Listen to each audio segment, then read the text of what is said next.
This is Cruise Radio. Now more than ever, you should consider trip insurance for any kind of trip you take, not just cruises. Get a free quote at tripinsurance.com. Broadcasting from the tripinsurance.com studios in Jacksonville, Florida. This is Cruise Radio. Hey, how's it going? Thank you so much for checking out this bonus episode of Cruise Radio. My name is Doug Parker. Happy to have you here, my friend.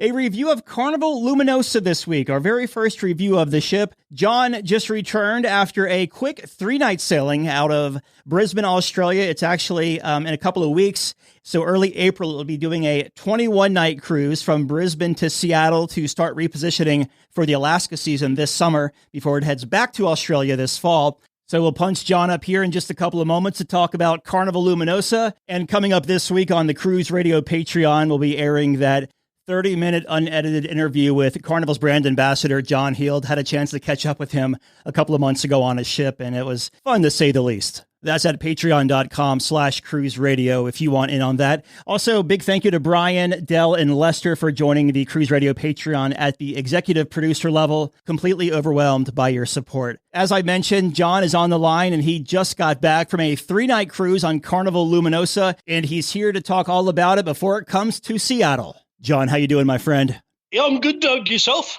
Very good, and thank you for accommodating the time zone difference. We're 14 hours between Jacksonville, Florida, and Melbourne, Australia, so I'm happy to talk with you today about Carnival Luminosa because it's our very first review. The ship's only been in Carnival's hands for a couple of months, so let's jump right in here and take a step back. First off, what made you want to sail this 3-nighter on Carnival Luminosa? Because you're in Melbourne and you had to get up to Brisbane. Doug, I got a very cheap price for it. It was $140 Australian, which is about 100 US for the 3 nights. So that was a very cheap price.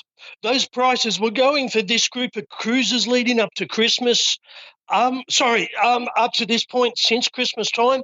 And I got it as a result of a combination of the loyalty program discounts, being 55 plus, and just general discounts for this particular ship. So I think the whole combination of those things gave me this very cheap price. That is awesome. So you make your way to the cruise terminal there in Brisbane. How was the embarkation process? Look, it was very quick. We got there about 10:30. We were on the ship by 11:30, having lunch by about 12. The cruise terminal is brand new. I think they finished construction on it about a year ago. It's a beautiful cruise terminal. The original one was closer to Brisbane, further up the river, and it was very dated and just a slow process because they didn't have the infrastructure set up for it. But this terminal is beautiful. However, it is a little bit, remote. It's in an industrial area that's further away from the city. So it took a while to get to it. But once you get to it, it's quite a surprise. It's a beautiful building, and the process of getting on the ship was quite quick. I'm curious if there was any protocols for cruising out of Australia because they were very late on the restart. Like, you still have to be vaccinated to cruise if you're leaving from Australia? Yeah, you have to be vaccinated, and you have to have proof of those vaccinations, which is I think it's called an international vaccine document. Australians can easily access here on a certain app that a government app that we can easily use on our phone and get that certificate. But you have to be vaccinated to go on the cruises. All right, so you make your way on board Carnival Luminosa. Now, this is a new ship for Carnival, but it came out in 2009 as Costa Luminosa. So I'm curious because you've been on a handful of Carnival Cruise Line ships pre-Carnival Luminosa. So what were your impressions of this one? Like, what were your first thoughts walking on board? It was interesting because after being on Carnival 3 times before, I was kind of keen to check out what a Costa cruise ship looked like, even though this is a Carnival ship now. And so it does look completely different. I'm sure many of your listeners have seen pictures of this particular ship. It doesn't have the typical winged funnel that a Carnival ship usually has. And there's quite a few other differences. But once you're on board, it feels like a Carnival ship. The fit out they've done has made it seem exactly like you're on a standard Carnival ship with all the usual kind of attractions and cafes and restaurants and color schemes and so forth. Have you been on other Spirit class ships over there? Like Legend, Spirit? Spirit, Legend, and I was on Splendor last year. Okay. Yeah. So is the layout the same as like the Spirit class where you have like basically the two promenades on deck 2 and 3? Yes, it was very similar. You got a really attractive rate on this sailing. So what kind of accommodations did that get you? I had a standard balcony cabin. Did they modernize the room at all when it was handed over from Costa to Carnival, like for USB ports? I believe they had the USB ports with Costa as well, but that was all there. So, Doug, just think about your standard cabin with a balcony, and that was it. It was a really nice cabin, very comfortable, very spacious. I had it for myself. I was traveling with family, but I had my own cabin. But this cabin was quite spacious with lots of room. And it was just a really nice cabin on deck 8, so it was pretty close to things as well. Isn't that the best when you're traveling with family and you have your own stateroom? We just did a family cruise in February on Carnival Celebration. I had my own room and my family had their own rooms. And it was just so nice to just come together for our meals and excursions and activities and not have to worry about tripping over each other like we did when we were kids cruising. Well, those cabins can get pretty small once you put a few people in them. Yeah, no, definitely, for sure. All right, let's talk about the food on Carnival Luminosa, and we'll start at the top at the Lido Marketplace. What were your thoughts? Over here, or at least on Luminosa, it works much like how would I explain it? Like a shopping mall food court. Okay. In that you go up to the various counters that offer different sort of foods, and you ask the attendant for what you want. There's very little actually like you handling the food yourself. Mm-hmm. You got as much food as you needed without getting too much, I thought. The lineups for those counters were actually quite small too. Like the ship was nearly full, but you didn't feel like you were waiting too long for anything. It was quite good. See, and that's what I love about those Spirit class ships from Carnival, because it just, they may carry 2,200 or whatever they carry, but you never feel like you're on top of each other unless you want to be. Exactly. Yeah. So how about the main dining room? What type dining did you have, and how was your experience in there? Look, we had 5:30 dining, a little bit early for me, but that's just the time they gave us. But that was quite fine because by the time you actually get served, it's closer to 6 o'clock. The food was fantastic. I've never had a complaint about the food on any cruise ship, to be honest. But in this particular case, given that I got the price so cheaply, I would hate to be complaining about anything. But the food was fine. Look, if anything, I think the servings were a little bit on the small size, Doug. But you can always ask for a second entree or a second dessert if you're not too embarrassed to, and it's not a problem. Have they installed the Guy's Burger joint and the Blue Iguana Cantina yet? That's a good question because it was such a short cruise. And it was 2 weeks ago, so I'm having trouble remembering whether or not those things were there. I think the burger one was there. Okay. The other thing you mentioned, I don't think was there. They did have the barbecue one set up. I don't know what that's called. Yeah, it's I think it's like the smokehouse. I know that they have like the Bonsai Sushi Express. They said they were putting on there, of course, the whole pizzeria at El Capitano, the steakhouse.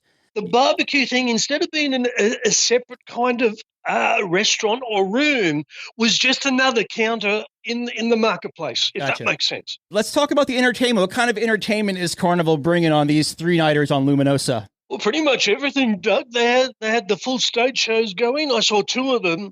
They had comedians, individual musicians that performed in the various lounges, the piano bar, etc. I was going to say, I've never been a big fan of those big cruise production shows. But I have to be fair. We went and saw one called Flick, which was about different film music and songs from films, and it was really, really good. The singing was amazing, and the production of it was fantastic. I have to agree with you there. Flick is probably the best production out of the 12 shows.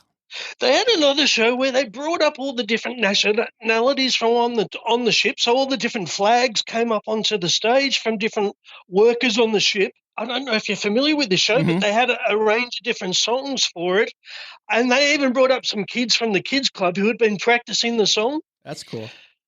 Yeah, it was okay. Look, not my thing, but the audience really loved it. It was a nice touch. Yeah, it's called like We Are One or something like that, where it's they bring all the nationalities from like the Philippines, Indonesia, and like 30, I believe, nationalities. With there being 3 days at sea, how were the sea days as far as crowds and congestion? It was fun. There was plenty of things to do. You know, you've got your usual things to do like trivia. We're big on bingo. So we did that. Because I'm a school teacher, I'm big on spending time in Serenity, the kid-free area, because it's just a nice place to go where kids, you know, presumably can't go. So there's enough there to fill up your day. But again, it was just a 3-day cruise. I'm not sure I'd be saying the same thing if it was a much longer cruise. I think when you go on a cruise, I think there are times personally where you have to just be prepared to just relax. Yeah. And watch the sea go by. In terms of activities, there were lots of sports activities going, including table tennis, etc. I think there's plenty to do if you're looking for that. Are you a book reader at sea? Look, Doug, I'm not, but I do listen to podcasts. The casino on board is on a lower level. How was the smoke situation in and around it? That's an interesting question because I come from a family of gamblers, so we're in the casino a fair bit. You can't smoke in the casinos, or at least in this casino, there's no smoking. So I'm not a smoker, but the only smoking area is right up on deck 11, I think, or 10. And I couldn't even tell you exactly where that was. And that's it for smoking. There's just the one place. Perhaps if I was a smoker, I might be a bit frustrated by that. But as a non-smoker, I'm quite happy about it. Did you get any of the packages on board, like the Wi-Fi packages or any of the drink, whether it be the bubbles or the alcohol package? Yeah, look, I'm a non-drinker, so I always get the bubbles package, which I've always found to be a really good deal, especially if you have a fair bit of, we call it soft drink. I think you guys call it a soda. But if you drink a fair bit of it, it's definitely worth it. I'm not quite sure how much the alcohol packages cost, but you know, I assume they're a good deal as well. I'm not quite sure. The internet was roughly about $20 a day, I think, and it worked quite well. We also had the Hub app, which is Carnival's app. I think it's called the same thing over there. And you pay a little bit extra to use a chat feature on that one. That didn't work so well. My sister and I had that, so we can keep in touch with each other. But often our messages weren't going through, and that happened on our previous Carnival cruise as well. So I think there's some bugs to be ironed out there. Speaking of the Hub, I think one of the things you need to be prepared to do these days on a cruise, and I'm sure you've probably mentioned this before, Doug, but you have to be prepared to use your phone to do things on a cruise, whether it's to look up the menu or look at your account or book something or whatever. I think these days there has to be a preparedness to actually go technical and use your phone. And all that stuff usually worked quite well. Yeah, I was surprised, John. I didn't really know this until I cruised last month with my family. And like the Bubbles package, I believe it was $9.50 per person per day. And I watched someone next to me get a Pepsi. They didn't have the package, but they had just the regular sign and sale card. They put it to the automated dispenser, and they charge by the ounce on those machines. And it was $2.80 for one glass of Pepsi. So I'm thinking if you drink 3 or 4 of those a day, that Bubbles package is definitely actually worth it. Look, I totally agree. Again, I drink a fair bit of soda, soft drink. You know what, though? I do hear people saying, in terms of the alcohol packages, though, unless you're drinking a lot, they're not worth it. But I don't have direct experience of that. So you make your way back to Brisbane. How was the debark process there? Doug, it was very quick, a really quick process. It was just like getting on. There was absolutely no lines at all. I was back on solid ground by, I think, about 8:30 a.m. When you're doing a cruise like this to nowhere out of Australia, do you just walk off the ship or do you still have to deal with customs? I'm just wondering because you don't really go anywhere. In this case, Doug, they just scan your see past the card when you get off the ship. That's before you get off the ship, and that's it. Nice.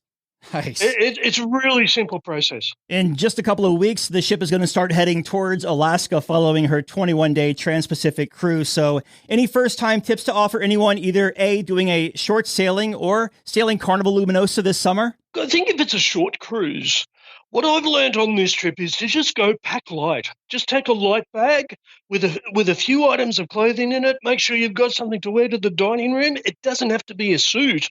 but just something semi-formal at least. And unless you really want to get into the costume wearing and that sort of thing, it's so much easier just to carry a bag on and carry your bag off. In fact, they don't actually give you those tags on the last night. Assuming that you want them to take your bag off for you, you have to opt in for that if you want to do it that way. John, if you don't mind, I want to ask you a couple of questions from listeners. The first one is, does Luminosa have a movie screen by the pool? Yes. Does the pool have a retractable roof out there? It does. Yes, that too. Did you notice if this ship still has the tandoori, the restaurant venue on board? I know that some of them have been replaced with their old-fashioned barbecue instead. I remember it on Splendor. I don't remember seeing it on this ship. And Doug, the other thing I was going to recommend was try I think it's called the Sea Day Brunch. Mm-hmm. It was on offer on each of the 3 days of our cruise. I'm sure you've tried it yourself. It's fantastic. And my last question for you, John, does this one only have, like the Spirit class, just one main dining room, 2 levels? Yeah, one main dining room with the specialty restaurants nearby. Looking back here, though, John, what was the biggest highlight of this 3-night cruise for you? That's a good question. Look, I really enjoyed the cruise. It was a nice, relaxing cruise. Like I said, I spent a lot of time out at Serenity. That's just a personal preference, but I'd say that's often a highlight for me because it's such a beautiful space. It does have that beach club feel to it, but it's a relaxing beach club feel. It doesn't have the pounding music. It has that smooth jazz going, and you can sit out there with a drink or whatever, have a swim, relax. That's my favorite part of any cruise. I have to say, Doug, that's a highlight for me. And I have to ask you a question that probably I'll ask you as an uneducated American, but I was in the Red Frog pub on one sailing. There was a lot of Australians in there. I think they were watching rugby or something. And they all started this chant. They were it was like, oi, oi, oi. Aussie, Aussie, Aussie, oi, oi, oi. Okay. Is that like a victory chant or something like that when you're watching sports? How do I explain that one? It's just a general chant. Okay. That I guess it attracts other Australians. I'm not quite sure, but yeah, it's often yelled out, seemingly in foreign places. But yeah, I hear. I was sitting in the pub and I'm like, what the hell is going on? Should I know this? And then the bartender's like, oh, it's the Australians. I'm like, oh, okay. Yeah, enough said, eh? So in closing here, John, your final thoughts of Carnival Luminosa. Look, mate, fantastic cruise. Thoroughly recommended. I just added, it's a beautiful ship. We've been talking with John about his 3-night quick cruise to nowhere on Carnival Luminosa. John, thank you so much for reaching out. Excited to air this one with the listeners because everyone's very curious about this one. So you're the first. You brought the news. Thank you so much. You're welcome, Doug. I enjoyed it. Just back from a cruise? Let's talk about it. Email Doug at cruiseradio.net. A big question we get at Cruise Radio is, how do I know if I need trip insurance? Simple answer. If you're getting on a plane, taking a road trip, or getting on a cruise ship, you need to have travel insurance. Hey, it's Doug Parker from my friends at tripinsurance.com. Not only does tripinsurance.com protect your vacation investment, but it also gives you peace of mind in case anything were to go wrong on your trip.